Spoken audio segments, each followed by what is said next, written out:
to introduce yourself further. Well, I think that's enough of an introduction for now.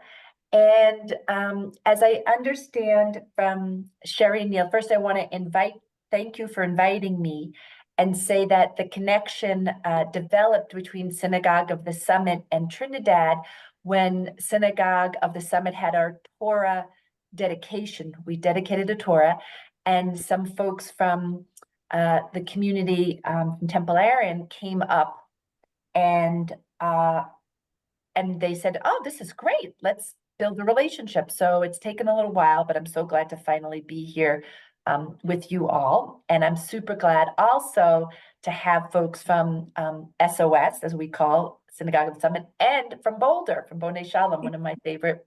Rabbi Mark is a dear friend. What I am planning, just so you know, is I was given, I think we'll probably study together for about an hour and 15. If it turns out that things are rocking, we'll go a little longer. And if you need to leave, that's fine. But that's what I have in mind. And I thought, since I'm new to you and some of us are new to each other, maybe we could just go around very quickly. This is the part that's the quick part, and just share, we see names. Some of you have your names listed and others don't, just your name, so we can be able to refer to you and where you're calling in from. And then maybe one thing that you do for pleasure or joy, especially on Shabbat, whatever it is. It could be hiking, eating, calling the grandchildren, so just to get to know each other a little bit more. So what I was going to do is we kind of like tag. So I'll go first, and then I'll pick somebody on the screen, and then that person will go and then pick somebody else on the screen. So, and I can remind you that I'm Rabbi Ruthie. I'm calling in from Boulder, Colorado. And one thing I do is actually I like to play games on Shabbat. So I now like to call on Susan Greenwood. Hi, Rabbi Ruthie. Thank you for inviting me. It's my pleasure to be here with you all. I used to live up in Summit County. I was president of the Synagogue of the Summit, as Ruthie had said earlier. Presently, I live down in the Denver area in Lone Tree. What I like to do on Shabbat is visit with my grandchildren. I think that's very special. Go to the swim meets or the soccer games or both. So that's what I'm all about. I have lots of grandchildren. Can you pick somebody else and pass it? Sure. How about Michael? Hi, my name is Michael Akins. I'm coming to you from beautiful downtown Lubbock, Texas. And on Shabbat, my favorite thing to do is take a nap. I like that. Okay, pass it on, Michael. Let's see. Jerry Glickman, you're it. Okay. Well, I am in Littleton, Colorado. And I think most of you know I'm with Temple Aaron. And let's see, a favorite thing to do on Shabbat. Well, having a nice lazy morning, not having to get up at 5:45, but just to sleep in a little later and go to the gym. And once the weather's warmer, go to the garden. That sounds like a pretty good Saturday. Pass it on. Chuck, please. Chuck, do you want to go? Sure. Nancy and I spend 8 months of the year in Elgin, Illinois at our residence there. And then we spend the winter 4 months in Fort Sumner, New Mexico. And we've been associated with Temple Aaron for the last, probably 3 years or so. At least what I enjoy is reading for pleasure on Shabbat. Pick somebody. I only have so many people on my screen. How about Susan? guess there are no other Susans except the other Susan, right? All right. Hi, I go by Sue. I am a mentor for student rabbis at Or Shalom in Grand Junction, but I live in Montrose, Colorado, and I enjoy practicing Tai Chi on Shabbat. Can you pick somebody else to pass it to, Susan? I knew I was forgetting that part. Okay, so how about Ron? Ron? Hi, I'm Ron Rubin. I grew up at Temple Aaron in my formative years, and we just had a big celebration there, like Ruthie did at SOS when my wife and I were up there for that beautiful weekend.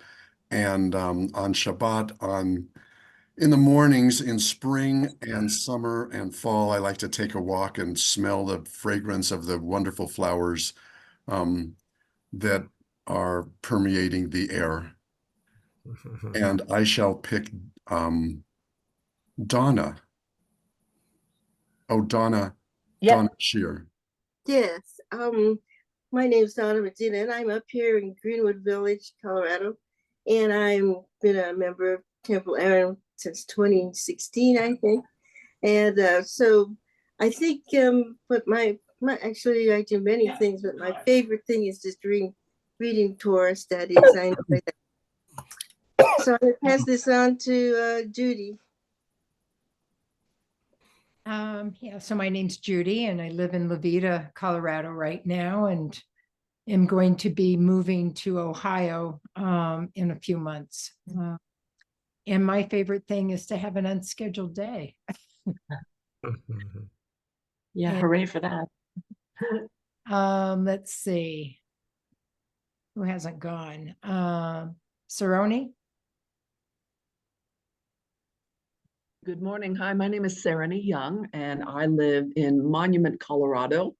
And I have the proud distinction, my great aunt was friends with Ron, was one of the members of Temple Aaron way back when. So I have that connection to Temple Aaron, which is very special to me.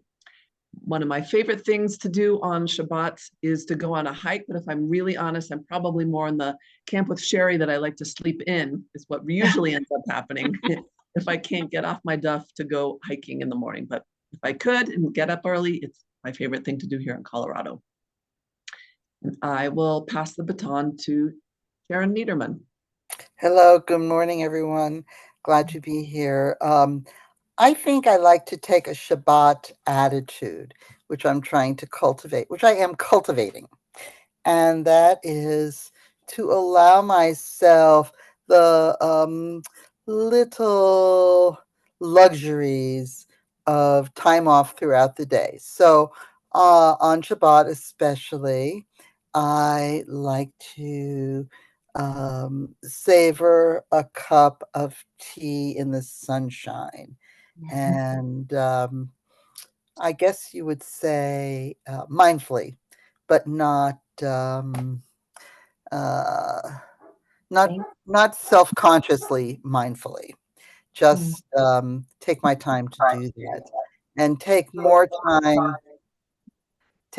time to pet Pasquale, my mini golden doodle, and he loves to cuddle him, and just do all these little luxurious time things, and that makes it Shabbat for me. Great. I'm going to ask you to pass it on. One thing we can do to know who has not gone is for the people who have gone to mute yourselves, and then the people who haven't gone will unmute. So if you haven't gone, please unmute. And as we're talking, more and more people are coming on. So as I mentioned to Sherry, depending on how many people come, we do different things. So we'll have just about 3 more minutes for this exercise. And if you don't go, I apologize. But we're getting more people on as the time is passing. So might you, Sharon, I think there was a request for Donna Shear. So maybe Donna Shear can go and then do it just for another minute or 2. Sure. As I said earlier, I live in Silverthorne, and on most weekends, I am babysitting my Denver grandchildren so that my kids can do skiing or biking or hiking without at least all 3 kids. but this is a rare weekend where they're not here and my husband's off skiing, so I'm just having a very low-key Shabbat in advance, as Rabbi Ruthie knows, in advance of my travels to Philadelphia and getting into high gear for Passover. So, Wonderful. should I choose someone or? Yes. Okay, so Yashim Ternar. Yeah, hello. So I'm in Las Vegas, New Mexico, and it's actually snowing on and off here today. But the thing that my husband and I are now retired, and the thing that we like to do on Shabbat, and this is something I really like, the fact that all the offices are closed, so I don't have to call for any medical appointments or follow up on anybody. So I like the fact that we have this time to be even more by ourselves. And we like to go to the bird sanctuary, which is right outside of town, usually on Saturdays, Shabbat, so we can take like a leisurely walk. Sometimes we get like a vegetarian pizza or something, and we eat outside. There's a nice little pond to look at. So that's usually in the winter, spring, fall. In the summer, we like to go swim at the local rec center and take a leisurely swim. But I was just telling my husband last night that we really should make more of an effort to be even more, concentrated on maybe studying the Torah, or just making more of an effort to make it a more, um, just a more reflective, Shabbat. That's something that I feel my soul needs more and more as I get older. Thank you, Yashim. I'm going to read off the list of what we have so far. And if by chance, and I apologize, you didn't have a chance to share where you're from and your activity, can I invite you to put it in the chat? If you type it in the chat, and then I'll just read those off. So this is some of the stuff: nap, games, visiting grandchildren, sleeping in, reading for pleasure, Tai Chi, taking a walk and smelling flowers, studying the Torah, love having no schedules, can sleep in. Right. I cultivate a Shabbat attitude, including savoring mindfully my cup of tea.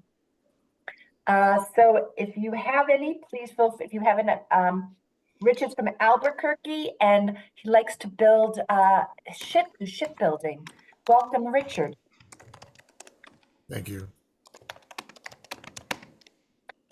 So, If you don't mind, Rabbi, if yes. I could just say one thing real quick, just for logistical purposes, I'd like to, whether you keep yourself muted or unmuted is fine, but if there's some noise coming out from your background, whether it's natural things or conversation or phone, I will be muting you so that if you need to get back on, you'll need to unmute yourself. Also, the easiest way to unmute yourself that most people don't even still realize is you hit the space bar at the bottom, the big bar at the bottom of your keypad.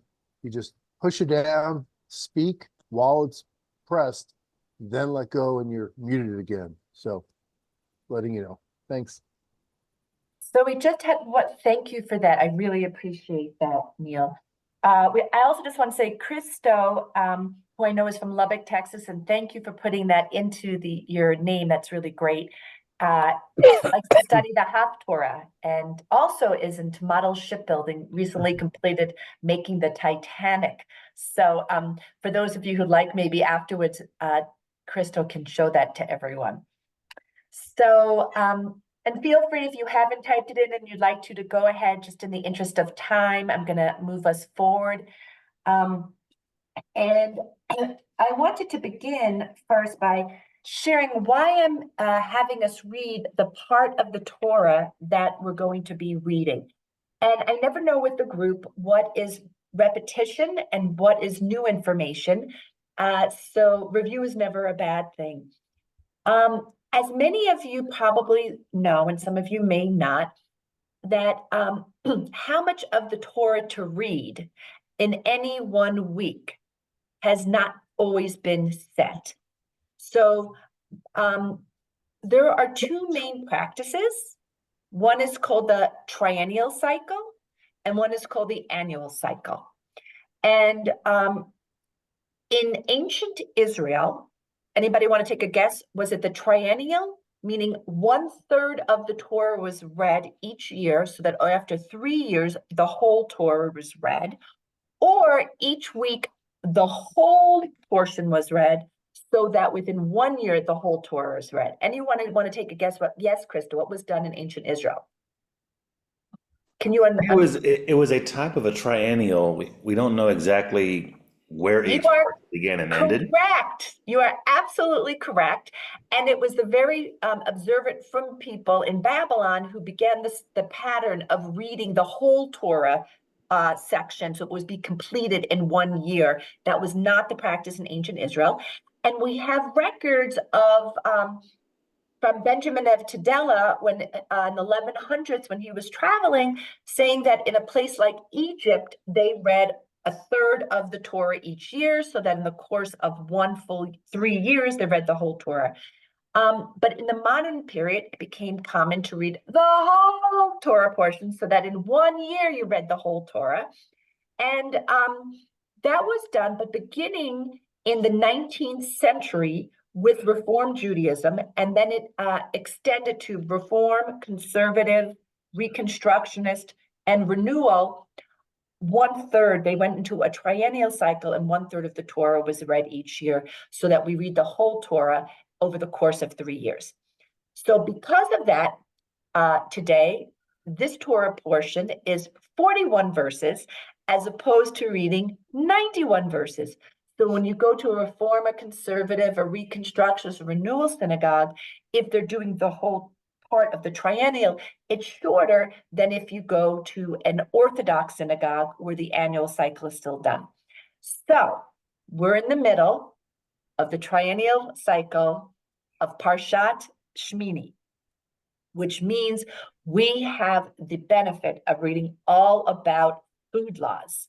Now, this is not the topic that most kids want to get for their bar or bat mitzvah, but we're Jews, we make the most of anything and everything that comes up.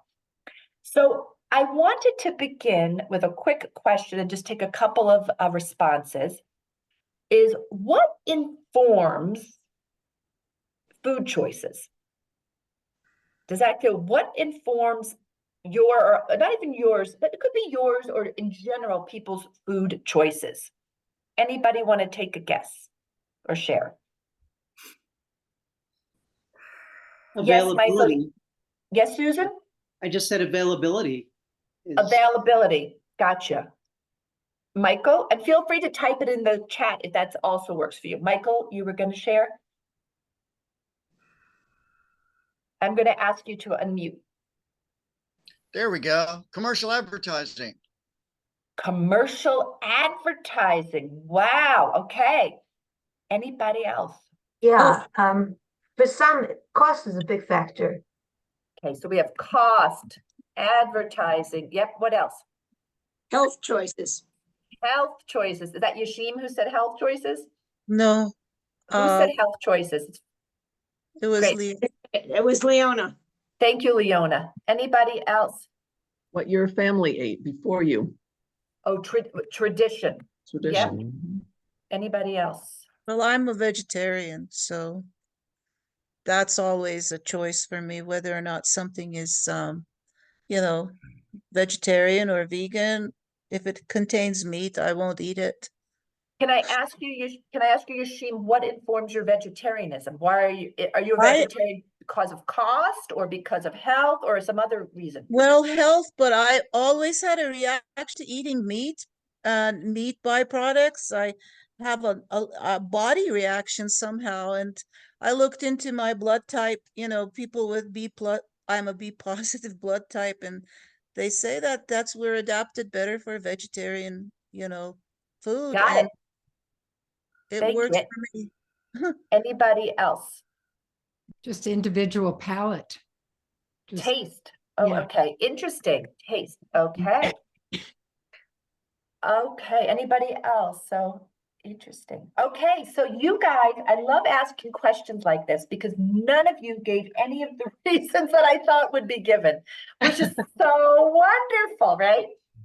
So, what informs food choices? I want to mention a couple. So sometimes it's taboos. So I thought of this because how many of you, and you can just raise your hand like this, how many of you eat cow eyeballs? Every day for breakfast. No. Every day for breakfast. So cow eyeballs for many, in some cultures, is very taboo. Okay. Also, some people, for example, don't eat dogs. It's a taboo because it's maybe they think of it as a companion animal. As some of you, I've shared over and over again, my exchange students, one of them has told me, oh yeah, in Liberia, we eat dogs, we eat cats, we eat everything. Okay. Another one has to do with what I would call certain foods are outlawed in a country.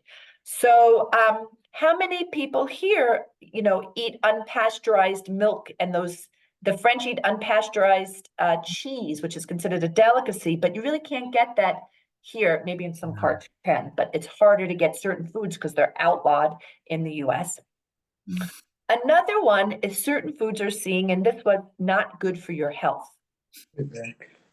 Tomatoes. Did you know that for many, many years, people didn't eat tomatoes because they thought they weren't good for your health? Okay. And a fourth reason that I kind of found interesting, and I thought maybe Yashim was going to say this, but she didn't, which is so great, is people's religious beliefs. So, for example, has anybody heard of a group called the Jains in India? Yes. Yeah, The they don't eat Jains, insects or anything. and the reason why? Everything's living. They go out of their way not to step on an insect on the sidewalk, on the path. Ahimsa, nonviolence. Exactly, Richard, exactly. And another group is why don't many Buddhists not eat flesh or meat? Anybody want to? Because the first principle, the first precept in Buddhism is I will refrain from taking life. I will refrain from taking life. So I thought all that's super interesting. What do you think informs, and this we'll put on this, but I'm going to ask this question. We don't have to answer it yet. What do you think informs traditional Jewish food choices? What informs traditional Jewish food choices? I think it's what we grew up with. Ron says what you grew up with. So that's somebody, I think it was Cerrone who said whatever you grew up with. So it's tradition, or somebody said tradition. Okay. Sometimes location. Location. What do you mean by that? Well, in some places, if you choose to be kosher, it's easy enough. If you live in Israel or New York, or, if you live potentially, I don't know what Lubbock is like. If you live in Oklahoma, it might be more difficult to be kosher. Whether it might be a choice, but logistically it's difficult. So I don't know, sometimes location, and some foods are more available in some places than others. Got it. I saw that Sherry and then Richard. Richard, you get extra brownie points for doing the hand raise. That makes it so wonderful. Yes, Sherry and then Richard. Oh, I was just going to say, when you asked the question, my thought was historically, I thought that some of the very old traditions must have roots in health, as far as disease prevention and that kind of stuff. That's a great concept. So maybe health, that our Jewish choices might be connected, food choices to health. Gotcha. Okay. Richard? Yeah, I was just going to say that some of our Jewish foods are really based on religious law originally, and they're for instance, my parents always had chicken on Friday night. And it was a kosher, if they could get a kosher chicken. So, and that became a family tradition, although I live with vegetarians and my daughter's a vegan caterer in Tel Aviv. So it's a little different kind of family now. But But all those things that are traditional Jewish food were implied to be kosher to start with, whether it was chopped liver or gefilte fish, all these things were kosher foods and then became traditions. So I love that. And I just want to elevate that what is traditional in certain families is not traditional Jewish food in others. So my favorite is if you grew up in Morocco, you were not eating gefilte fish. Yeah. If you grew up in Morocco or Yemen, you were not eating apples and walnuts for your haroset on Passover. Why? And I think this is somebody said this earlier, I think it was Neil, what's available? They didn't have apple trees in, in certain parts, but they did have them in Eastern Europe. So They have I thought dates. they had dates. So Yeah. that's what so availability. Anybody else? Oh, yes, Leona. Well, nowadays with inflation, sometimes cost can be an issue for some people, not being able to afford certain things and have to substitute others. Cost. Yeah, I think that was brought up a couple of times. Availability and cost informed Jewish food choices. Okay. So I wanted to share two ideas, and then we're going to turn to this week's Torah portion that we're going to look at, which is in Judaism, I'd like to contend that there's no idea of a particular food being sacred. We might say it's delicious. We might say it's traditional, but there's not a sense of certain foods or animals being sacred. We do find that, for example, in Hinduism. Hindus do not eat beef or a cow because they see a cow as being a sacred animal. It's not like all life is sacred because Hindus do eat other kinds of, meat. That's not a concept for in Judaism. And the other, and there's going to be a lot more here, is we have this idea, though, of certain foods being unclean, not impure, but unclean, which we'll get to. And we also have an idea that certain foods are restricted at certain times. What does that mean? Certain foods are restricted at certain times. Well, think of Passover. Yes, yeah. Certain foods are restricted. And in biblical times, we would say certain untithed food was prohibited. So I think those are two ideas that we might hold on to, but they're more because they're so baffling that throughout Jewish history, Jews have always said, why do we have these restrictions that we have? And so I'm hoping that as we read through it together, we might get more ideas, we'll be informed. And then I'm also maybe a little later going to turn to some contemporary ideas about these laws or rules and reflect back on all of us. So I'm going to ask, we are in Parashat Shmini, which is in the book of Leviticus. We are reading from the triennial cycle. So we're going to turn to Leviticus 11:24. And are you sharing, Neil, or do you want me to share it? You're muted, so I can't hear you. And if there's somebody here who is a dramatic, slow reader, or somebody who who took articulation classes, I'd love to ask you to help maybe start reading. And I might say, pause. I'm not being a rude New Yorker. Rather, there might be something that we want to comment on, and then we will continue and maybe pass the baton. But is there anybody who'd be, well, thank you. Boulder is going to be reading first. Okay. But you might need to unmute yourself. Wait, I'm sorry. Before we do you want me to share the screen in Safaria? Do you want me to share it there? I thought Neil was going to, but he's not. Yeah, I have it. I'm here. I could do that. Sorry, Mike. I'll do it right now. They're doing a great job. It's like very technical to call up text for everybody all the time. That's not the one. That's not Safari. This is our commentary. Okay, let me do the Safaria. Okay, go ahead. I just have to find the right tab, and I apologize. Oh, it's all, it's all good. It's all, and I remember a comedian once saying, people get pissed when things don't happen immediately now. Like you go on an airplane and they tell you we've been delayed for 20 minutes and people are like, 20 minutes? And it's like, it used to take like 3 weeks to go across the country. Now we're pissed if it's 20 minutes late. I don't know why I'm having trouble. Oh, here it is. I'm sorry. Okay, there we go. Now, can you see that?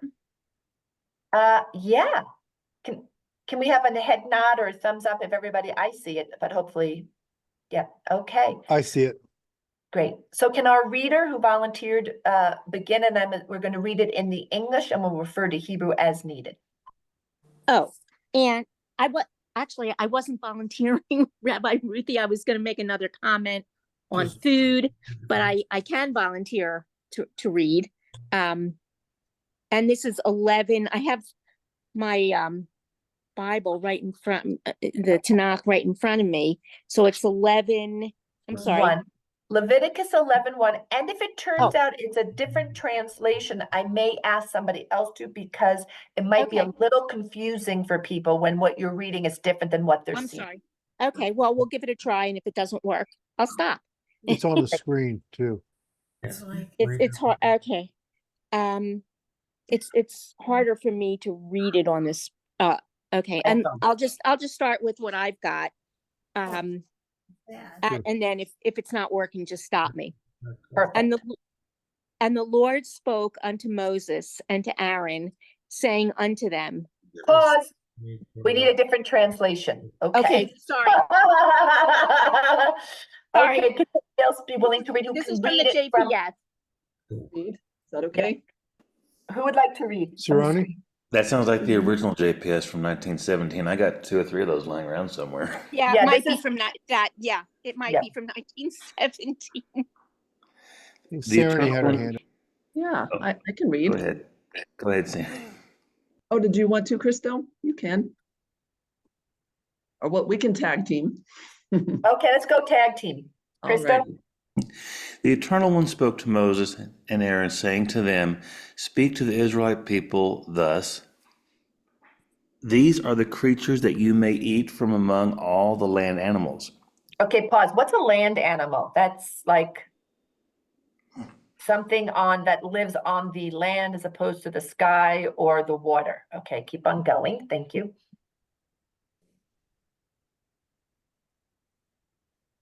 Our tag team, can tag team person 2 go on? Any animal that has true hoofs with clefts through the hoofs, and that chews the cud, such you may eat. Okay, I'm going to ask you to pause. I'm a New Yorker. So much of things in the Torah and in Jewish practice originate from a pastoral, not as in let me come and comfort you when you are sick, but pastoral as in related to animals and farms. And I don't know anything about animals. Like the most I know about is like a dog. What is a hoof, a true hoof, and what is mean to chew your cud? Does anybody grew up on a farm or has a farm that can tell us a little bit about that? From what I understand, I lived on a cattle ranch back in New Mexico many years. Thank God we have somebody from Texas with us. Okay. Basically, chewing the cud is, if I recall, that the animal has multiple stomach organs within. I can't remember exactly how many, but it's definitely far more than one. Where they chew the cud multiple times after they swallowed it. Simply put. Anybody want to add to that? So there's anybody want to add to what it means to chew what it means to be, that chews the cud? You have multiple stomachs. Yeah, they regurgitate the food partially digested up from one of those stomachs, and then they rechew it. Because plant matter, they're vegetarians, of course, and the plant matter really needs to be ground up well in order for them to get the nutrition out of it. So all the cell walls have to be broken down mechanically. So. Richard, are you a biologist? I haven't heard somebody mention cell walls. Yes, and I was a physician when I was not retired. So. Gotcha. You still are a physician. You may not be practicing, but you always have that credential. And what does it mean to have a hoof? That you have a hoof, you know, true hoofs without clefts? I wanted you to pour this in the plant so I can. What's a hoof? Oh. Think it's about like nail, we have fingernails, but it is actually on the bottom of their feet that they will allows them to be able to walk on the ground. Interesting. Anybody else? A hoof? Yes, Yashim. We just need you to unmute, Yashim, please.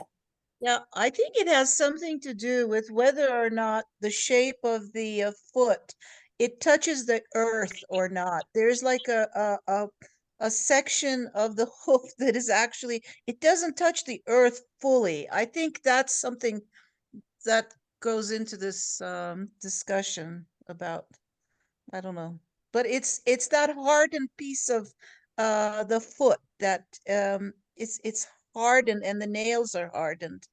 So I love this. We're coming together. If anybody else wants to add, I think you both, but what you said supports each other, is that it's something hard, you know, like a nail, and you walk on the earth so that the skin perhaps of the animal isn't touching the earth, but this kind of like naily thing or is on the bottom of the, it's not a foot, I call it a foot because we have feet, not every animal has a foot, like on the bottom of their foot. So let's hold that and let's go on. Thank you, our tag team. Oh, I do have a pause. Why do you think it's, anybody want to take a guess before we even continue? Why, and you may be, there is no reason. I have no reason. Why is it that animals that chew their cud and have these foot that don't work on the earth would be the ones that we're allowed to eat?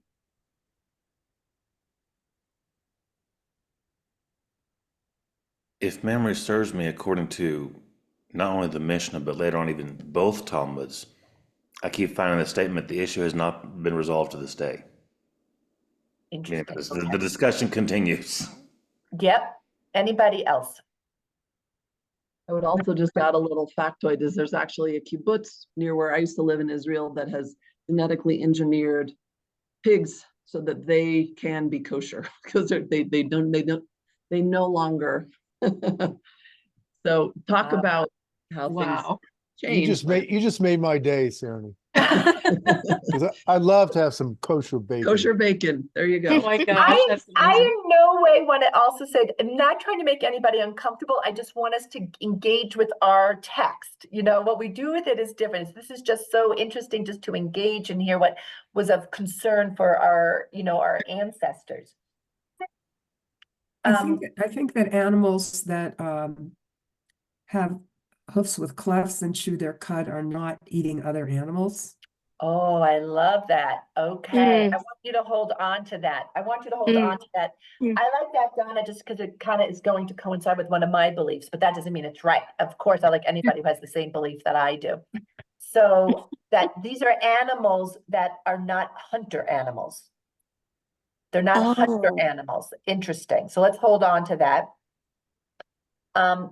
There might be a spiritual piece about not eating animals that aren't hunter animals, that are hunter, like we don't eat hunter animals, but we'll go on with that. So any other thoughts or comments about why? And we know the Talmud, as Crystal told us, there's certain ideas in Judaism that we say the reason is given, and there's certain where they're not given. There's no reason. Could it have anything to do with cleanliness? So we'll get there. We're going to get there. And that was an idea that somebody said earlier that informed their food choices, was about cleanliness. And by cleanliness, Neil, do you mean health or just cleanliness? Well, depending on how the feet per se interact with the earth, whether there's bacteria that can come up through the feet, or maybe even some animals who, I'll just say, will lick their feet, you know, to clean. You know, cats lick their paws, dogs do it. Oh. I'm wondering if that's part of it. I love that brainstorming. I kind of hope now Richard, even though he's saying Richard is a physician, if he might get back to us to let us know if things from like the earth can enter into, you know, become, if you touch the soil, if that can create a problem. in terms of human health. I have no idea. Well, if one wants to look at the prohibitions concerning hogs, I suppose that their lifestyle that Their live lifestyle. when they're domesticated probably had a lot to do with the prohibition. What about the question or the idea that was asked? Is there anything though about an animal? Can disease go through the porous foot of an animal if it were then, because the hoofs, as somebody mentioned, has like a barrier to earth? Is it possible that if an animal walked on earth, they'd be more prone to get disease through them? It's a hypothesis somebody was raising. Yeah, I don't know. Okay. All animals are protected and have their natural protection of their skins or their hooves or whatever that protect them in the environments that they're used to living in. Well, let's hold it then. Let's hold that idea. I love learning where you just raise. I think it's great that Neil just said, maybe, who knows? Let's think of this. So let's go on with our readers. 5. So I think it's you. The daman, although it chews the cud, it has no true hooves. It is impure for you. The hare, although it chews the cud, it has no true hooves. It is impure for you. Oh yeah, chachazer. And the swine, although it has true hooves, with the hooves cleft through, it does not chew the cud. It is impure for you. You shall not eat But I'm sorry, of their... pause 1 second. So those are all animals. What's interesting, I want to point out, is there's some ideas that the animals that we were eating were domesticated animals, and they even included in this list then the animals that are domesticated, but we're not allowed to eat. So like Bugs Bunny, I remember thinking, who would eat Bugs Bunny? But apparently the French love to eat Bugs Bunny. And so people have bunnies at home, but they're saying, oh, that might be an animal you have, but you're not allowed to eat it. Or I guess pig, was like people have pigs, but and there's some idea that Gaza, they found a lot of pig bones archaeologically in Gaza, not like Gaza today, but in the past, that there were people there who ate a lot of pig at a certain time. So let's hold that on. And now we're going to go into a new class of prohibition. If Christo and partner could continue. Verse 8. You shall not eat of their flesh or touch their carcasses. They are impure for you. Can you scroll up? So I have a question. Have any of you ever had a situation, do you feel, and does anybody feel like, is there touching any animal that makes you have some kind of spiritual impurity, or you're like, that's just weird old stuff? Probably not an impurity per se, but living on a cattle ranch, we had Western Diamondback rattlers, and I made sure I gave them more than enough space that they asked. Oh, I love that. So there are certain, okay, yep. But what about animals that are like, is it a living animal or dead animal? Does touching a dead animal ever, like, is there anything about it that's, because there's a lot of taboos in cultures throughout time around coming into contact with dead animals or any death. I think it's a fascinating, and it's not something that exists today in our culture. We're actually death denying. We don't know anything about death. We're so far removed from anything that's dead, unless you're a butcher, for example, or a mortician, or on your Hever Kadisha, or perhaps on a cattle ranch. But I'm just very curious about that. Perhaps we say that there's no taboo against touching dead animals, but perhaps the taboo is so great that we actually don't even come in contact with anything that's dead.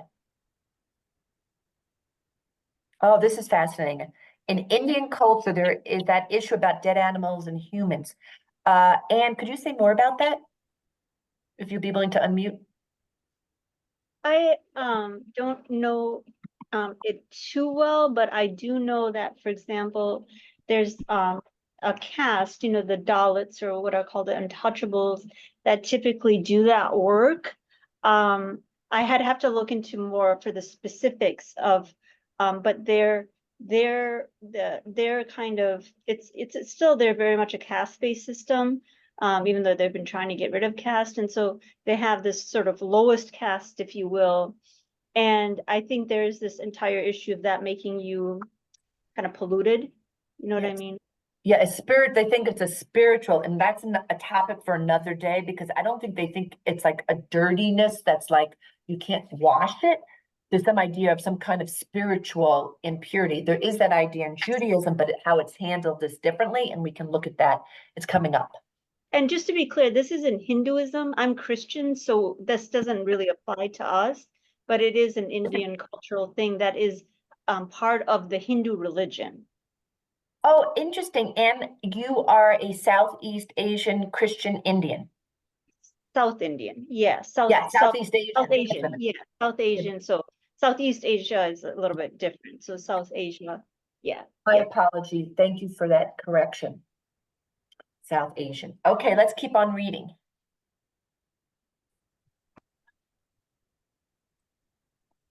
These you may eat of all that live in water. Anything in water, whether in the seas or in the streams, that has fins and scales, these you may eat. But anything in the seas or in the streams that has no fins and scales, among all the swarming things of the water and among all the other living creatures that are in the water, these are an abomination for you. And an abomination for you, and an abomination for you, they shall remain. You shall not eat of their flesh, and you shall not abominate their carcasses. Everything in water that has no fins and scales shall be an abomination for you. Okay, that's why every fancy Jewish, well, I won't say that. I go to a lot of Jewish functions where they always have shrimp. And when people I know who are not Jewish are like, why are they always serving shrimp at your bar mitzvahs? And I'm like, I don't know. But, you know, interesting. You know, some people said about health. You know, we don't know why, but some people would say their bottom, they eat the food on the bottom of the ocean. So that may be clean or not clean in terms of health. Somebody said maybe some of these have to do with health. We don't know for sure, but that could be. Or some things like mussels and oysters, some people think they're so delicious. Others say that they actually are like a filtration system, and one among the first animals that if there's pollution, they will be the ones that are polluted. So before there was like, you know, overarching care. So interesting. Interesting. Yes, Yashim, and yes, Donna, and then Yashim. These animals cannot sort of get away. Say they're like stuck someplace dirty, they can't move away. So they are stuck. And yes, they do filter, but they can't really make the choice to get away from their position if they're stuck in a dirty place. Oh, interesting. Thank you. That's so interesting. Donna. So I read a piece one time about seeing animals and that are kosher are ones that do what they're supposed to do. So fish are supposed to swim. They're not supposed to walk on the bottom of the ocean, that kind of thing. So some of it is adhering to what their, you know, what their biology is supposed to do. Oh, I like that. Thank you. I like that idea. Anybody else? Okay. I wanted to I was going to interrupt myself, if that's okay. And this builds on, who was it that was saying, oh, I love bacon. I'm so glad that Israel is now. Yeah. Okay. So I want to share something to you. This is fascinating, but you know, we in 2024 in Colorado and Texas are trying to understand these rules. Well, we can go back 2,000 years and our people are trying to understand these rules. And there was a very famous person named Philo. Some of you may have heard of the name Philo. And I love this one. He said, the reason why we don't eat pork, it's the most delicious meat. So building on what Neil was saying, so we avoid it to avoid self-indulgence. Interesting. Not so I think Philo agrees with you, Neil, but that's one of the reasons that's given. And that same reason, which we'll talk more about, Maimonides touches on, which is the issue of some degree of developing a character of self-control. So it could have been blueberries, but it's helping to form some sense that not everything is available to us, and that builds a character of self-control. Okay, let's go on.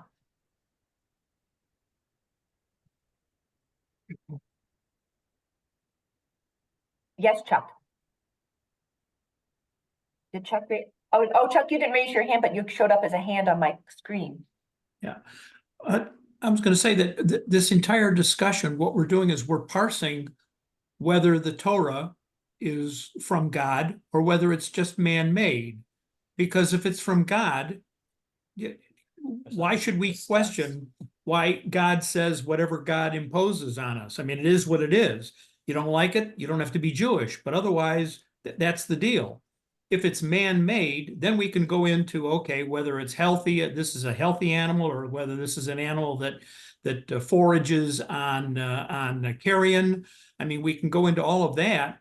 But if the Torah is written by God, if that's who gave it to us, word for word, supposedly, well then, okay, it is, that's the deal. You want to abide by it? Terrific. If you don't, okay. So I love that, Chuck. And I think we touched on that in the very beginning by saying that there's some laws in the Torah that reasons are given, and there are some that there's no reason given. But since God ordained it, that's what you do. Full stop.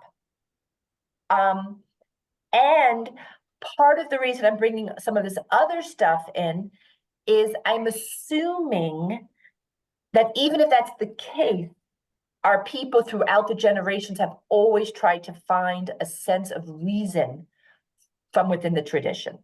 But there's some who say, I don't need a reason. I believe, full stop, or I follow, full stop. Yashim. Yeah, I just wanted to say, God wants us to survive. And, pigs have parasites. Maybe now with antibiotics and stuff, there are fewer. But, then shellfish that can't move, that may be stuck in a dirty place, they will also have, things that will poison a person. So God wants us to survive. So I think that it's a combination of spiritual degree with very, very advanced understanding of what our physiology can handle in interaction with different forms of food. That certainly is possible. But what if God just wants us to be different? And by saying, I want these people to be different, it creates a separation, which means they can never fully integrate with the societies around them because they have to follow these very strange and inexplicable rules. But if they want to be part of this group, that's what they have to do. We're trying to determine why God imposed what God imposed. Who are we to do that? Good question. So one explanation I've given to people all the time, why do you do this? Like, God doesn't have to give us a reason. If a child loves their parent enough, won't the child obey the parent even when the child disagrees with the parent because the child loves the parent that much? And this is, Jews love God so much that we'll do as God asks, even when we disagree with God.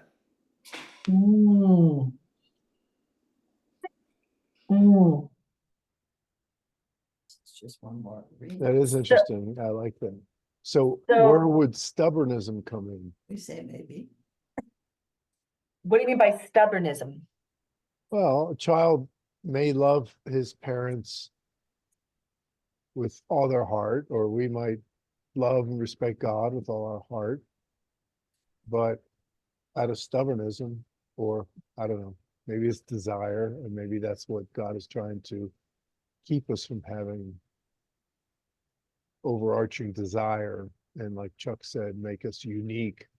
It's probably not part of the topic, but just comes to No, mind. it's very much part of the topic because one of the major reasons that the conservative movement wrote for the their continued observance of the kashrut laws first is to observe them, and I'm sorry, the Reconstructionist movement. The Reconstruction movement, and we're going to see this if we have time in some additional texts, modern texts that I copied that Sherry will either look at them today or send to you, says is that these laws should be followed to make us a distinct community. Full stop. It's not about health. It's not about, it's about this is how we maintain our uniqueness as a people, is through our unique food ways. And then the other thing I hear being said is that, if you love God and you are serving God, then that's the reason. Dayenu, that's enough. I also, though, heard that there might be deeper spiritual reasons, and I think Donna was touching on that about animals that don't eat other animals, that perhaps we are people who doesn't eat the flesh of animals that eat flesh. It's just an interesting idea. Any other comments before we go on? I love the more philosophical topic as we dive in more. Yes, Donna. Please, Donna Medina, if you just unmute. Yes, I'm a history buff, and so I do a lot of studying of ancient histories and cultures, and a lot of the animals that we mentioned today, to have a connection to a spiritual group, a spiritual way of serving their food, of serving their gods. And so I just wonder, maybe that's another reason why. Wow, thank you. But it's human nature to question. So, many people don't want to say, well, God told us that, or our parents told us that. We want an underlying reason for everything that we do, rather than it just is. So we look for answers and reasons. That's very Jewish too. Jews as a people, we argue with God. Our intellect is not something we just say you don't have to think. That's not our people. Yes, Richard. You're on mute, Richard. There were associations between some of these animals and negative things. Negative could be also just that they were used in or associated with sacrifices or pagan rituals that were done in the pagan temples. And I thought with pigs that was maybe the main reason that they were why it kind of stood out among all the non-kosher animals, is that somehow they were associated with some of the pagan rites. But even the ostrich, which is mentioned as being unkosher, being specifically, I think had something to do with their presence, that they kind of lived in these desolate areas. There's a commentary, I think it's in the Hertz Chumash, that they were associated with burial grounds, maybe in Egypt, that they tended to live there, and that they were it was the bad association between the bird and where the Israelites knew it was living. Interesting.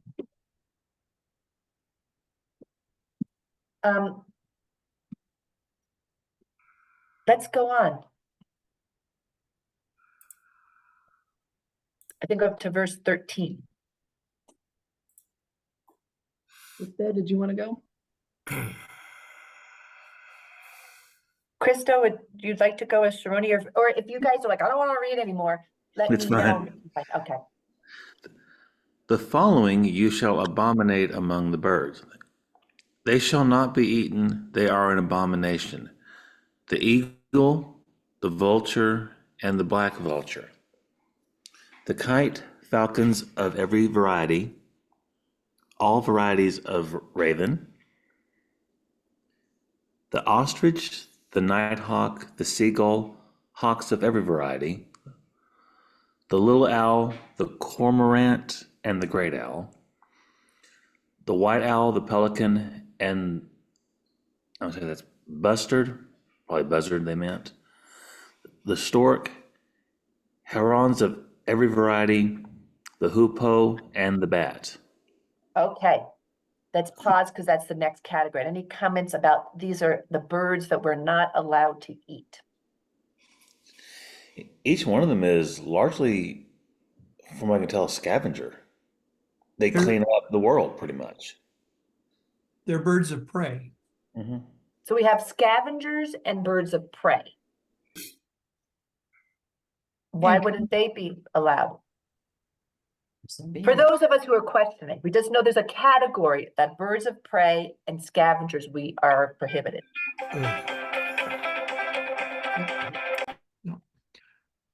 Something that eats meat of other animals. You don't know what animals it's eaten. At least with an animal that is a vegetarian, at least you know that they're basically just eating what's grown from the ground. It makes it easier to know what they're subsisting on, and therefore whether or not it should be edible by you. I think that's part of it. Interesting, interesting. Anyone else interesting?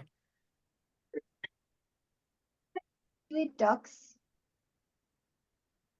So that's a great question. I don't think I'm like not a biologist. I have to tell, like, it's like, I don't think ducks were like around there. You know, it sounds funny. There's certain animals. So it's like the turkey became an issue because there is no turkey in the Holy Land. The turkey was only in like the New World. Thankfully, we can eat it so we can enjoy Thanksgiving. So does anybody, I don't eat duck, so I don't, you know, I have to say, in preparing for this, I have to confess, I learned something. Like, I don't, for example, just whatever, I don't eat bacon, or I grew up that way. And then I found out that you're not supposed to touch the meat, according to this, of that animal. And I recently was invited to somebody's house, and I wasn't going to eat the food that they were making, but could you help me cook, Ruthie? And they asked me to do it. And I felt a little weird, you know, but I didn't know why I felt weird, which is why I said there's like these taboos.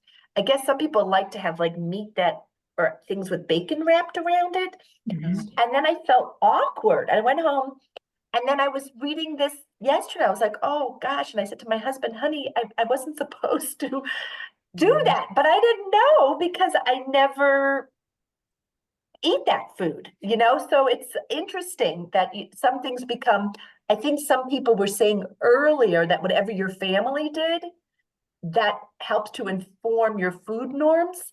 So sometimes even something that might be prohibited to you as a people, you don't necessarily even know that, you're just following the food norms that were passed on to you through the generation. So that was a little confession. So let's go on.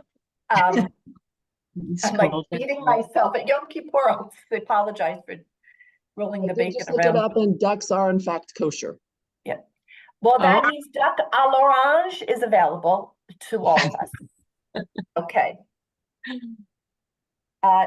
Next, but now we're ready for the insects. This is my favorite section, because with the climate crisis and with us trying to shift to other forms of protein, apparently there's been a very active movement to get people to eat insects. And we had a visitor from Zimbabwe. Zimbabwe actually has a Jewish community. They did genetic tests on some of the people there, and they have the Aaron, the priestly gene in them. And the gentleman who came knew about the grasshoppers because that's a common food. And I was like, I was like, I would not know what grasshopper is kosher. but they eat them. So he went on, had this whole thing explaining which of the grasshoppers you can eat that follow the rules of kashrut. So somebody said earlier, you eat what's available in your community. So that's true. Let us go on as we get to our insects. Times when there are bunches of grasshoppers. All winged swarming things that walk on fours shall be an abomination for you. But these you may eat among all the winged swarming things that walk on all fours. All that have above their feet jointed legs to leap with on the ground. Of these you may eat the following: locusts of every variety, all varieties of bald locust, crickets of every variety, and all varieties of grasshopper. But all other winged swarming things that have 4 legs shall be an abomination for you. And so I just want to wait. I'm not very, I apologize to you as a community. I cannot speak knowledgeably about the insect world and its kashrut. But to me, because of where I live, I know the difference between like a cow and a pig and a turkey and a duck. I don't know very much about insects, but like I said, if we lived in a community that ate a lot of insects, the rabbis would have to know like a lot about the insects. And who knows, another 100 years, we may have rabbis who know a lot more about insects. Any comments on that before we go on? Nah. Okay. And I want to say, even though we might be a little grossed out, it's really about food, that issue of taboos. Because that same student I mentioned to you, he eats the dog and the cat, right? When I mentioned to him a duck, he's like, a duck? Who would eat a duck? They're so dirty. And I was like, you don't eat duck? And he's like, no, I would never eat a duck. It's dirty. Meanwhile, he would eat cats and dogs and tell me how delicious they are. Okay, let's go on.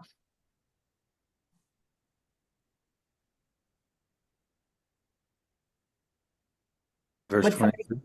Yes, thank you, Crystal. But all other winged swarming things that have 4 legs shall be an abomination for you. And the following shall make you impure. Whoever touches their carcasses shall be impure until the evening. And whoever carries the carcasses of any of them shall wash those clothes and be impure until evening. Every animal that has true hooves, but without clefts through the hooves, or that does not chew the cud, they are impure for you. Whoever touches them shall be impure. Also, all animals that walk on paws, among those that walk on 4s, are impure for you. Whoever touches their carcasses shall be impure until evening. And anyone who carries their carcasses shall wash those clothes and remain impure until evening. They are impure for you. No wolves. Okay, let's go. We have just 3 more verses for this cycle, and then we're going to pause. The following shall be impure for you from among the things that swarm on the earth: the mole, the mouse, the great lizards of every variety, the gecko, the land crocodile, the lizard, the sand lizard, and the chameleon. Not a problem. Those are for you. Those are for you the impure things among all the swarming things. Whoever touches them when they are dead shall be impure until evening. Who said keeping Torah is hard? That And part's the last one. The last. Oh no. Okay, I think we're done. That's it. Can you reread that last verse one more time? Because it's yes. Those are for you the impure among all the swarming things. Whoever touches them when they are dead shall be impure until evening. Okay. I used the spatula to take the mousetrap outside. Well, that's interesting that you mentioned that taking the mouse, they say when you remove the mouse until evening, there's a sense of some kind of like ritual impurity, but we can talk about that, but it goes away by nightfall. And there's different in the Torah, different ideas about things in which you need to immerse in a mikvah, for example, or go through rituals, and others that the tameh, which is this like spiritual malaise that might affect you, goes away naturally over time and usually within that evening. So I want to pause here. Any comments, thoughts? We've looked at this group. Anything that strikes you now that you might think differently or have a sake on? Yeah, Neil, do you have? Yes. I am curious. You know, I guess maybe I'm hearing, or maybe it's just my mind, I'm hearing two different messages. Is it that if we touch them, we will be impure till evening? Or these items, these animals, these insects are impure till evening? Us. It is us. Mhm. Right. That's what I thought. But then all of a sudden, on some of these, it seems like it's these insects or these animals that are impure till evening. So it is us. Yeah, I hate to put it in this way that sounds kind of reductionist, Neil, but do you remember when you were, maybe they didn't do this when you were little, you had like cooties? It's like a cootie that's getting, I don't mean, it's a spiritual cootie that's getting transmitted. So, and the cootie shot is the, you know, you go to the evening and some of them you change clothing and some of them you take a mikvah, and that it's a ritual that changes that tameh. Many of these things are not exactly practiced anymore. Any other questions or comments? I just had a general observation, which is that, you know, there's a pretty vast Jewish diaspora that's all over the world. And what's kind of interesting is that, you know, of course, different cultures have different taboos. We all have these cultural sensitivities and taboos, but they're usually like, well, not always. I mean, like for Hinduism and stuff like that, for example, but they're oftentimes associated with the culture. But you guys have like this strong and very clearly articulated list in terms of what to eat and what to not eat, which can keep you kind of unified, or I don't know what, consistent across cultures. Does that make sense? Absolutely. I think that you're echoing and something somebody said, it helps to create a distinct community. Exactly. Yeah. There's something that just screamed in my face looking up at verse 11 or 21, I mean, verse 21. Right. There you are. Y'all see those two words, one in square brackets, one in parentheses? The one in parentheses, lo, meaning no, is how it's written in the Torah scroll. No. Kidre is different. It's lo, like, that actually has a completely different meaning from no or not. That's so I think JPS has been translating according to the Kidre, not always the Ketiv. Would you like to share the difference? Would you like to share what the difference would be with the interpretation as a result, if you can? Not that I'm sure of yet. I can check the definitions real quick in a moment if somebody else would like to say something. Yeah, I can comment directly on that. Okay. Lo, with the colon malay, the dotted vav, is to the masculine, to him, or to it when the noun in that's being referred to as masculine in nature. Now, was it accidentally written as lo, or one was used and one wasn't? I'm not sure what was used in the text. So I checked my tikkun. The Torah scrolls have lo lamed aleph, but the Kidre is with the holem vav. Okay. So that was a scribal error. So then. Richard raises something that Chuck, and I don't know you, Chuck, so I don't mean to put words in your mouth, but that for some people there could be a scribal error, and for other people there's no such thing as a scribal error. So I'm not going to make any decision or just share that there's different takes on that. But the writer, they're letting us know that there's some people consider that there was a scribal error from the no to the to him. That's wonderful close reading, guys. Thank you for that. That's wonderful close reading. Yes, Donna and our Boulder friend. Well, I was gonna go to the more mundane. I wasn't. We like mundane. Life is most of life So is I think mundane. one of the key attractions to Christianity in the early days of Christianity, among many things, was that you would not be prohibited in what you ate. And Yep. and so as a uniqueness to the Jewish people, it became a negative. Oh, that's not mundane. I always like to say being Jewish, I was a Navy chaplain. It's kind of like being in the Marines. It's not for the, it's hardcore. If you're not looking for hardcore, go elsewhere. What about Lent? What about Lent? Aren't there restrictions on eating certain things during Lent? And how about on Friday when they can't eat meat? I think that's just Catholics.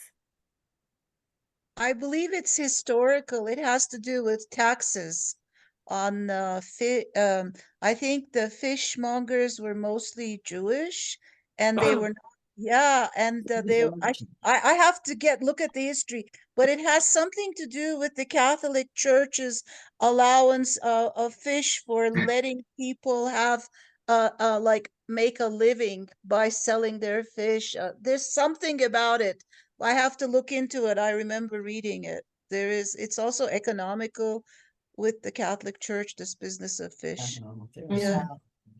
I do know that my people that I know who are Protestant or evangelical don't follow the same rules as folks who grew up within the Catholic Church or the Eastern Orthodox Church.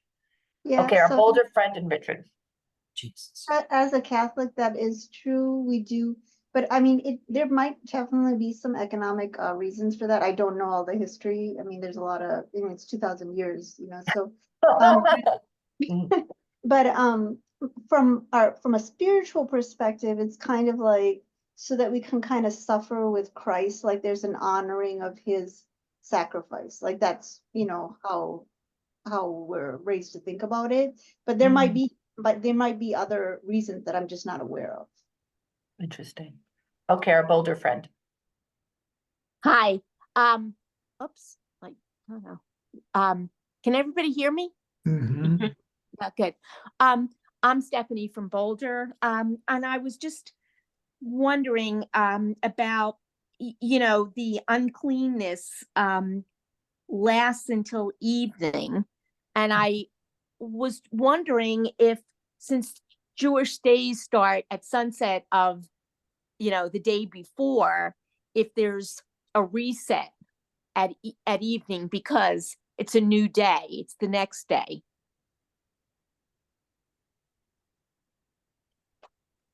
Makes sense. That makes sense. That makes sense. So, friends, I'm noticing that some people are starting to say, you know what, I gotta go. And so I wanna, that's totally fabulous. And I think we've gone a little more than that hour and 15. We're coming on an hour and a half. So I wanna be sensitive to each person's time. What I did want to raise, and I think I'm going to ask if Sherry's willing to forward it to you all, if she has an idea of who was on, is some very contemporary texts about kashrut. And one thing I would like to raise is the idea of kashrut. The word itself means fit. What is fit for Jewish people to eat? And I think contemporary folks, really motivated by a lot of young people, have said there's some other factors that we should be thinking about when we think of a food as being fit. That might be the work conditions of the people who are raising and preparing the food we eat. That needs to be considered. Also, the condition of the animal needs to be perhaps considered now in a way that in biblical times there was not factory farming. That was like, I didn't have that back then. And would that be considered fit today? So some of the articles that we're sending, one is something called Hechsher Tzedek, that is written by Rabbi Morris Allen, who is the co-chair of United Synagogue Commission on Public Affairs, that he wrote about this idea of what additional concerns should we be taking into account for what food is fit as for Jewish consumption. So I thought you might find that interesting, and it's a way of making our practice responding to the lived reality in which we find ourselves today. So I forgot to do the Torah blessing before we began, but perhaps we can end with it because this has been a really, although brief, interesting discussion. And so I invite you to unmute and say the Torah blessing with me. Like all blessings, it begins with the same first chunk of words. And then we end with the La'asok b'divrei Torah, to swim and immerse ourselves in the words of the Torah. And when we end, I'll stay on for a few extra minutes if anybody would like to chat. I love chatting. But if you want to go on with your day and think about going for that walk or reading that book or taking that nap or enjoying that cup of tea, that sounds like a very Shabbistic thing to do. So the blessing is Baruch atah Adonai Eloheinu melech haolam asher kirshanu b'mitzvotav v'tzivanu la'asok b'divrei Torah. Amen. We really swam, unlike we swam like the fish that have scales and fins through the Torah words, and not like the clam and the shrimp that was stuck and wasn't allowed to move. So clearly our people are meant to swim around in Torah like those fish with scales and fins. And I wish you all a Shabbat Shalom. Shabbat Thank you. Shalom. Thank you. Shalom, Rabbi. Thank you. Thank you all Thank for you so joining much us. for being here. Can I Thank you. add really brief PSA, two brief PSAs. If I have most of your email addresses, there are a few of you who are new today. If you would like me to send Rabbi's handout, it's a separate handout than what we were looking at. It's different materials. I'd be happy to send it to everybody, but I need your email address to do that. So you can either put it in the chat or you can email info@templeaaron.org, and then I'll get you the handout for her. And I'm going to share this one last thing, because this whole time we're talking about the birds and the beasts and the bats and all these things. My oldest daughter's an epidemiologist, and I can't not tell you how much we hear about diseases, transmitted by birds and bats and all these things. So just PSA, don't touch any dead birds, don't touch any bats, living or dead. If you have any encounter with a bat, if you have a bat in your house, call your health department. And if you don't know what to do, call me, because they can really make you and your pets really, really sick. That's all. Sherry, I do have to tell you, I was at the University of Nebraska for 12 years, and we would occasionally have a bat in the office, and I would go batshit over it. And all of the Nebraskans would be like, we see bats all the time. They throw a box over it and relocate it. And so when I retired, they blew up an email I wrote about how bats will kill you. A rabbit bat, you will die if you get rabies, because they all thought it was so ridiculous, because they all grew up on farms with lots of bats. So That's right. Yeah. Right. My mom grew up in the farms, and so we just have the tradition not to touch anything dead. Yeah. Really? Yes. I'm gonna go, thank you. Really? Wow. You wish. I didn't know that. Shabbat Shalom. Shabbat Shalom. Thank you. Shabbat Shabbat Shalom, Thank you all everybody. for being here. Thank you. Fascinating. Wonderful to see you. Thank you for this invitation. And we have Pesach service at Temple Aaron on the 27th. So if those that have not registered that would like to join us, please do so. Thank you. I think Seder at my show in Lubbock will be on the same day, so. Oh, that's Saturday? Oh, I think okay. so. Okay. Oh, well. You can't be at two places at one time, unfortunately. I don't have a twin.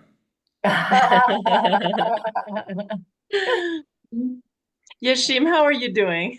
I'm doing fine. I just wanted to thank you. I just wanted to add something. There's something that I grew up in Istanbul as a child, and we don't mix fish with milk. But Oh so you yeah? can't have fish with yogurt. You can't have fish with milk. And Interesting. I was taught, well, maybe that was just the craziness in the house, but I mean, if it ever happened that I was like, I thought maybe I would die, we're supposed to have major stomach aches and stuff. So when I came to, live in North America, this whole business of creating like anything that has milk in it for a fish sauce was so like frightening, and Has that it was something. changed? Has it changed for you, or is that taboo? And I I can talk still more don't about like to do it. No, I mean even butter, because it comes from milk, is something on fish was like, no. And Do I you eat eat fish. I'm fish? vegetarian. Yes, I do. Yeah. The other thing was, and I don't think this is a Jewish kosher thing, but there's a whole thing if you live by the water, and Istanbul was, of course, with all the water. You can't eat fish out of season. There are different seasons in which fish sort of go through something called a molting process or something like it. Or sometimes there's fish eggs, in the belly. So you have to be very careful about not eating fish when there's eggs in the belly or like I said, different stages of molting and changing of skin color of fish. So I just wanted to add that there's all these other customs there that I'm not sure if all Jews know about it or if it's only Jewish, but it's very common with fish. Yashim, I know that when I've been in Israel, and they have like a fish course in a family that I know that's kosher, they always serve it like it's not meat and it's not milk, but it's always served on its own plate. Yes, They don't absolutely. serve the fish, and I don't know, like, you know what I mean? They won't say, here's the Yeah. fish or chicken. It's on its own plate. It's not supposed to touch either. Yeah. That I've had, I just yes, thought I should add that. it's so interesting. Yeah. I just want to ask, is this Rabbi Gluck on? Are you here, Rabbi Gluck? I think that's iPhone 6. Yes, that's me. Oh, we would just love to say hello and meet you, put a face to the name. Okay, Like hang on. I like to just listen and learn. I learned a lot, but I have a few notes here I've been taking. I wanted to share too. So, oh, how about please. that? How about that? Well, there I am. Hi. Very nice to see you. Much better. Nice to meet Rabbi everybody. Gluck's Of out of course. Pittsburgh. Oh, I would Thank have, you. That was my Rabbi, next sentence. Rabbi, I welcome your comments and thoughts. You know what we say, 2 Jews, 3 opinions. So Well, it just so happens I got involved a number of years ago in Chinese healing as well, and what they call chi work. And there's a book that was written, it turns out, by 2 Jewish folk who were some of the first that went to China and discovered that about how acupuncture works. And it turns out the Chinese healers, anyone that's actually Chinese and Americans who studied in China, have a whole diagnosis of what is stopping your qi from flowing, which creates illness. And one of the main things to look at is the food you're eating. And not just that, but by changing the food, and each of the food categories have a chi element, and it would take too long to go into it all, but I did. And it turns out that, for an easy thing is that, the worst disease in America is overweightness by numbers. So how does that occur? It matches the infusion of sugar, fake sugar, into our diets in the early 1970s. So thou shalt not eat fake sugar. I think that would be when we talk about contemporary. Yeah, it's not just how but there's proof. There's scientific proof, 100%. and if you go into the Chinese system, it's fascinating that we left out. Then I traced a lot of it and I studied it and went in, Professor Google. And so we have a problem of the non-awareness, and that goes to the culture. And it's fascinating, all the different variations that came out today. Just fascinating that there are actually three nervous systems. I forget the guy's name who first charted all the nerves going through the body, some Eastern European brilliant scientist. And he had the autonomic, the thought, but he had a third nervous system, and we call it the gut today. And it was left out of Harvard Medical School education. I'm using that as a metaphor and a reality. Until just recently, Harvard decided to reinstate it. And I use that both as a metaphor. That all of a sudden, humanity discovered, Western humanity discovered that their gut system, which goes from the nose, the mouth, all the way through our body, which the Chinese knew it's the Yang system. It actually has its own way of quote unquote thinking. And if it didn't, we would all be dead. Because it does the job of keeping us alive. And diabetes is a screw up, of course, of that system. But it's run neurologically through our five tastes. It's fascinating. So I came up with an idea that I would call the kasher. When you use the interpretation fit, I use the interpretation allowed or good. Kasher means permissible. So what is permissible to put into our bodies? Not high fructose corn syrup. It was invented in a laboratory in Japan. And all of our food companies use it because the middle part of our tongue is sweet. The Chinese healers know this. They check your tongue to see as part of your diagnosis.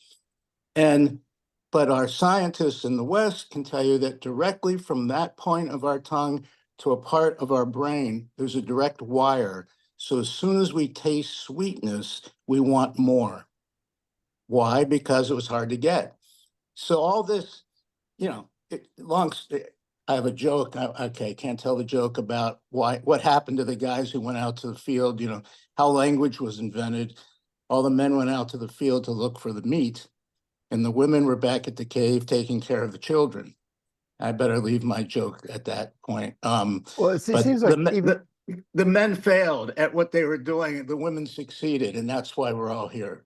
It seems like part of what you're saying actually almost, the term gut instinct, right, falls right in line with that. So yeah, well, we fell to the problem of Aristotelian philosophy, separation of the body and the mind.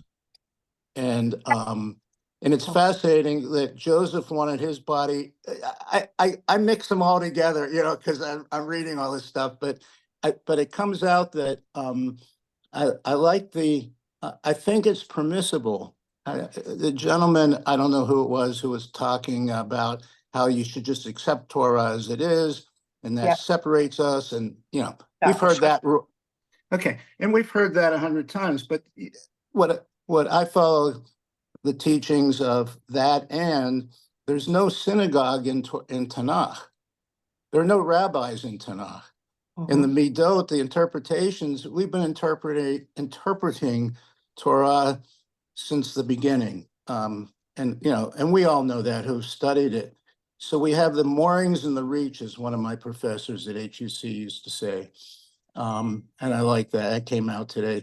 So part of our reach is that we're living in a time where we can combine thinking, think about the food that we're eating, and do l'chaim, do what is permissible for life. And that's where I come out on the whole subject. Sorry to go on and on, but I actually I can breathe. I can breathe now. Something you said, Rabbi, I find a few things very provocative and interesting, is that the reference to the gut I mean, I know they're starting to think that perhaps even some illnesses like depression may be connected to things related to the gut. And who knows? Maybe it turns out that animals that eat other animals, that there are certain bacteria that will enter, okay, Yashima's saying yes, into our bodies that we are not aware of because we have a limited, we don't have full understanding at this point. So I think that's, super interesting. And what I mentioned about what should be fit in terms of the workers and the animals, I love your idea of saying, high fructose corn syrup, maybe that not should be kosher anymore. I mean, the amount of, and, the obesity epidemic is very much, linked to that, and fake sugar. I mean, it's. And white, the two that I've taught this a couple of times and in different situations, but white flour, what we call bromated or it's actually chlorine, goes into our body, and we become turkeys at it's the way I teach it to get people's attention. Turkeys at Thanksgiving, because we get stuffed with material that is not natural. I know. Therefore, our liver does not know what to do with white flour. And I've been in the hospital a couple of times when some of my, visiting some of my congregational people in the past who had cancer. And you ask the cancer specialist at University of Michigan or here in Pittsburgh, so what causes cancer? And they say, we don't know. And then you start to see some of the demographics of what's behind cancer. Well, the countries with white flour have a very much higher rate of cancer. Really? And yes, and there's a giant study again done in China, but a couple of years back, 2 Americans and a Chinese scientist, and commissioned by the head of the government because he got cancer, and they had never heard of it. And they started to do a demographic. Again, I'm terrible with names, so I apologize. But the study I understood, read it, and what they discovered was in all the towns in China, where McDonald's and the big food companies were pushing out their food, and the natural harvest of food was not around, they were having cancer outbreaks. And they led the causation. Nobody can prove it because they lose their funding, right? And but there's a very clear, Europe has outlawed bromated white flour. That's well, how and sure the Roundup too. I mean, the Roundup here is so problematic for. Yeah, we're spraying, all these chemicals on the food. What do you mean the Roundup? I'm sorry. What do I you mean, they use pesticides, Roundup, on our wheat supply. No. So, It's a I mean, spray. It's a weed pesticide, poison. Roundup. Christo had his hand up. I just wanted to. Yeah. I'm sorry. Recognize Christo. You gave me the mic, and I have to hit my pause button. Go ahead. Yeah. Rabbi, you said that Tanakh did not have rabbis nor synagogues. Yeah. I'm going to say this right now, that the Tanakh did not originally have vowels or punctuation either. No, I'm glad the Hebrew Tanakhim have vowels and punctuation now, and I'm so glad there are synagogues with rabbis in them, including you. Thank you. I'm just going to leave it at that. I'm just a lucky soul who grew up in a great neighborhood and had great family around me. Where'd you grow up? Here in Squirrel Hill in Pittsburgh. Oh. I'm 5 blocks from the Tree of Life Synagogue right now. Have you met Toby and Dana Doctors Toby and Dana Asherman by chance? I'm in my cave. I call it my Squirrel Hill cave, especially during COVID. I actually have a house, actually pay taxes in Ann Arbor, Michigan. And my mother was sick for a couple of years. I came here during COVID. And anyway, I got more books here now, And the problem is when they sell the house, how the heck am I going to get all my stuff out of here? But you can. I learned about being a wandering Jew by being an American Jew, and we the average American moves 8 times during their life, and there is a great diaspora. I call it from Squirrel Hill, but there's something still here where you have within a half mile every type and vintage of Jewish anything in the village of Squirrel Hill. And you also have Carnegie Mellon 3/4 of a mile away. So there's a lot going on here. In fact, the gentleman just passed away. His last name was Cohon. And they did the funeral at Temple Sinai, not too far from where I'm sitting. And the reason I mention that is he was one of the great leaders and innovators, it turned out, of Carnegie Mellon University. Yes, the one that had the robots going to the moon. And they're building buildings. And when we read what he did to build this university, and by the way, everybody misses the name, Carnegie Mellon. Kind of 2 big dudes, in the history of American business. And but there was a Cohen who for 14 years led this little college into the modernity, where it's one of the leading IT robotics colleges in the country, university, CMU, and with international students all over. There are more Chinese. I joke, it used to be kosher restaurants. Now that's Chinese, Japanese, and I'm saying East Asian restaurants because of all the students that are here and professors. Go ahead. I'm sorry. I just want to interrupt. I want to interrupt for a moment. Please. Getting ready to stop the recording. We can continue conversing, but I just want to thank everybody who's potentially listening to this in the future at some point. You can see that our Torah studies are interesting and very interactive. So we invite anybody, again, who's listening to this in the future to join us at templeaaron.org. And we do have monthly Torah studies. And thank you all for participating. We had about 21 participants at one point, and we're still at it. So thank you all for listening, and we can continue talking.